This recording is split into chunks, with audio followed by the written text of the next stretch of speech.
అందరికీ శుభమస్తండి.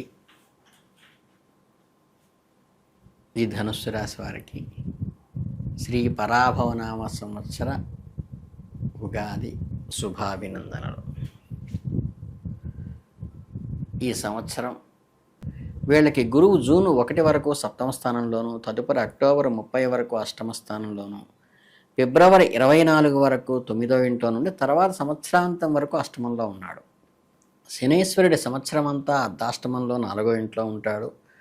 రాహు అక్టోబర్ 1 నుండి 3వ ఇంట్లోనూ, కేతువు 9వ ఇంట్లోనూ, తదుపరి రాహు ద్వితీయ స్థానంలోనూ, కేతువు అష్టమ స్థానంలోనూ ఉండటం అనేది గ్రహ సంచారంగా చెప్పుకున్నాం. కందాయ ఫలానికి వస్తే ఏంటంటే ధనుస్సు రాశి వారికి ఆదాయం 14గా ఉంది, వ్యయం కేవలం 11. రాజపూజ్యం 5గా ఉంది, అవమానం 6గా ఉంది. ఈ సంవత్సరం గ్రహాల సంచారం ఆధారంగా ఫలితాలను విశ్లేషిస్తే వృత్తి వ్యాపారాల్లో అనుకూలమైన వాతావరణం ఉంటుంది చెప్పవచ్చు. మీరు ధైర్యంతో ముందుకు సాగగలుగుతారు. ముఖ్య విషయాల్లో మీకు కలిసి వచ్చే అవకాశం ఉంది. ముఖ్యంగా ఎప్పటి నుండో మిమ్మల్ని వేధిస్తున్న సమస్యల నుండి బయటపడతారు. మనోధైర్యం పెరుగుతుంది. నూతన పరిచయాలు ఏర్పడతాయి. అర్ధాష్టమ శని ప్రభావం ఉన్నప్పటికీ గురుబలం కారణంగా కొంత ఉపశమనం లభిస్తుంది. ధనుస్సు రాశి వారికి ఈ సంవత్సరం అదృష్ట సంఖ్యలు 1, 3, 5, 6, 9గా ఉంటాయి. ఆదివారం, గురువారం, బుధవారం మంచి అదృష్టవారాలుగా పనికి వస్తాయి. జనవరి నుండి జూన్ వరకు అంటే ఈ ప్రథమార్థంలో మనకి ఉగాది నుంచి చూసుకుంటే జూలై వరకు నూతన వస్త్రధారణ, ఆభరణాలు ధరించవచ్చు. శుభవార్తలు వింటారు. అదే సమయంలో నేత్ర సంబంధిత బాధలు, శారీరక ఇబ్బందులు కొన్ని కలిగేటువంటి సూచన మాత్రంగా చెప్పడం జరుగుతుంది. అంటే భార్యాభర్తల మధ్య మనస్పర్ధలు పెరిగే, మనోమాలిన్యం పెరిగే అవకాశం కూడా ఉన్నది. సంతానం యొక్క అభివృద్ధి మీరు ఆశించినంతగా ఉండకపోవటం వల్ల అసహనానికి గురవుతారు. ఇక వృత్తి ఉద్యోగాల్లో రాణిస్తారు. వ్యాపారాల్లో మనశ్శాంతి తగ్గుతుంది, కానీ ఆర్థిక లాభాలు చవిచూస్తారు. అలాగే సోదరులతో కలహాలు, అనెతికల్గా వెళ్ళేటువంటి వైపు మనస్సు మళ్ళటం జరగవచ్చు. ఇకపోతే విద్యార్థుల చదువుపై శ్రద్ధ చూపకపోవచ్చు. నరాల బలహీనత, అప్పులు పెరగటము, వస్తువులను కోల్పోవడం జరగవచ్చు. ఏప్రిల్ నెలలో మాత్రం వృత్తి వ్యాపార విషయాల్లో విజయం సాధిస్తారు. కీర్తి ప్రతిష్టలు మళ్ళీ పెరుగుతాయి. కుటుంబ సభ్యుల సలహాలు తీసుకుంటూ ముందుకు వెళ్ళటం మంచిది. ఆర్థిక లావాదేవీలు కొద్దిగా నిరాశగా ఉంటాయి అప్పుడు కూడా. అలాగే మే నెలలో వచ్చేసరికి కొత్త ఉద్యోగ ప్రయత్నాలు ఫలిస్తాయి. జీవితాశయం నెరవేరుతుంది. కుటుంబ సభ్యుల ప్రోత్సాహం లభిస్తుంది. ధన వ్యయం చేస్తారు దానివల్ల. కాకపోతే ఏంటంటే గౌరవం పెరుగుతుంది. జూన్ నెలకు వచ్చేసంటే మానసిక అశాంతత కొంత వస్తుంది.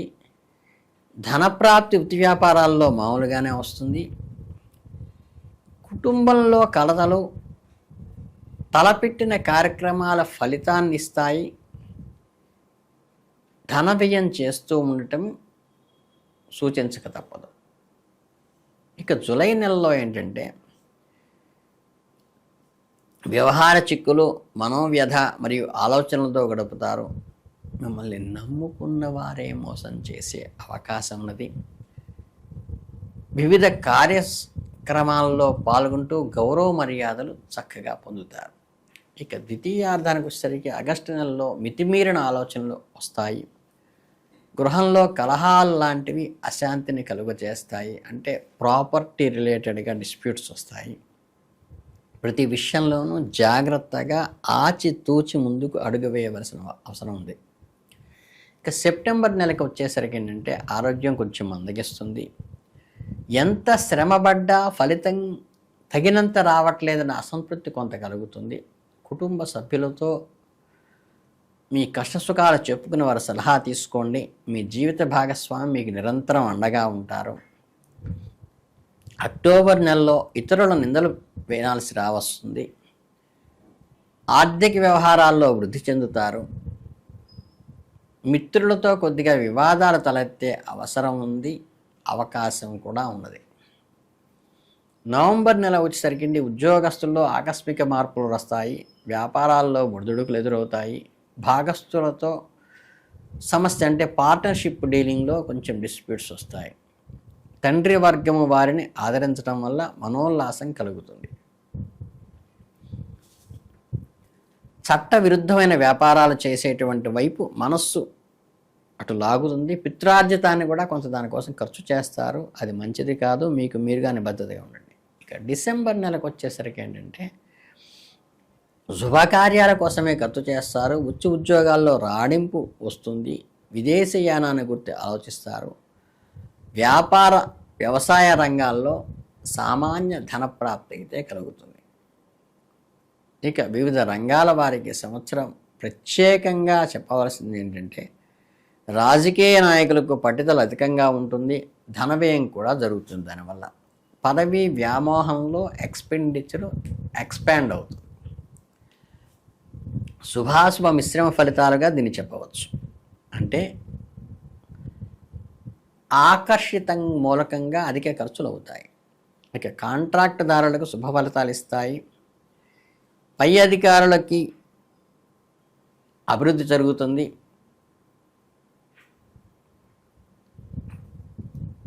ఆరోగ్య పుష్టి కూడా కలుగుతుంది. కొట్టిపాటి ద్రవ్య నష్టము, దూర ప్రయాణంలో ఆకస్మిక తనిఖీలు కూడా జరిగే అవకాశం ఉన్నది. అలాగే ఉన్నతాధికారులతో మిత్రత్వము, వనితా సంగమం కూడా కలగవచ్చు. వ్యాపారస్తులకి ఈ స్పెక్యులేషన్స్తో పెట్టుబడి పెట్టకుండా ఉండండి, ఆదాయం బాగానే ఉంటుంది. అసలు ఈ కమ్యూనికేషన్ రంగాలలో అయితే ఉన్నతమైనటువంటి లాభాలు కూడా పొందుతారు.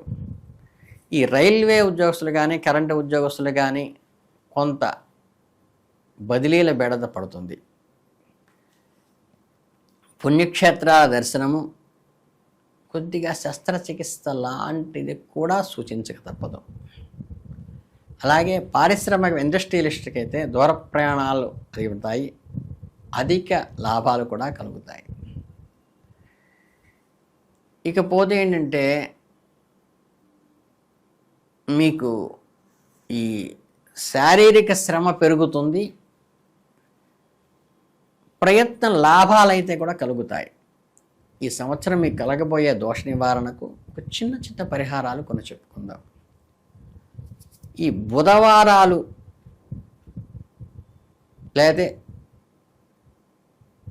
హస్త నక్షత్రంలో గణపతికి పూజ చేయటము, లేకపోతే మంగళవారాల్లో గణపతికి పూజ చేయటం కూడా చాలా శ్రేష్టం. శివుడికి పంచామృతాలతో అభిషేకం చేయడం ద్వారా కూడా చాలా శుభ పరిణామాలు వచ్చి అన్ని గ్రహ దోషాలు కూడా నివారణ అవుతాయి. అలాగే ఈ కలువ పూలతో కానీ, తామర పుష్పాలతో కానీ, శుక్రవారం లక్ష్మీదేవికి, శనివారం స్వామివారికి అర్చన చేయటం ద్వారా కూడా చాలా గ్రహ బోధ నివారణ అవుతాయి. మనకి ఏదైతే పంచామృతాల అభిషేకం శివుడికి కానీ, పంచామృతాల అభిషేకం విష్ణువుకి కానీ చేయటం ద్వారా అత్యద్భుతమైన ఫలితాలు కలుగుతాయి. అలాగే మీరు మెరుగైన ఫలితాలు కావాలంటే మీ కులదేవత, గ్రామదేవత, ఇష్టదేవత ఈ ముగ్గురికి జరిపించాల్సినవి ఆల్రెడీ ఏదైతే చెప్పుకున్నారో, ఏదైతే మొక్కుకున్నారో, ఏదైతే బాకీ ఉన్నారో అవి క్లియర్ చేసుకోవటం వల్ల మీకు అత్యంత వృద్ధి జరిగేటువంటి అవకాశం ఈ నెలలో ఉంది. ఈ సంవత్సరం అంతా కూడా పాత బాకీలు క్లియర్ చేసుకోండి. భగవత్ సంబంధంగా మీ స్వశక్తికి దైవ బలాన్ని జోడించినప్పుడు ఉధృతంగా మీరు అభివృద్ధిలోకి వచ్చే అవకాశం ఉంది. ఈ ధనుస్సు రాశి వారికి రామబాణంలాగా ముందుకు వెళ్ళాలని ఈ పరాభవనామ సంవత్సరంలో ఆరోగ్యము, ఐశ్వర్యము, సుఖ సంతోషాలు, సత్సంతానము కలగాలని మనస్ఫూర్తిగా ఆశీర్వదిస్తూ శుభమస్తు.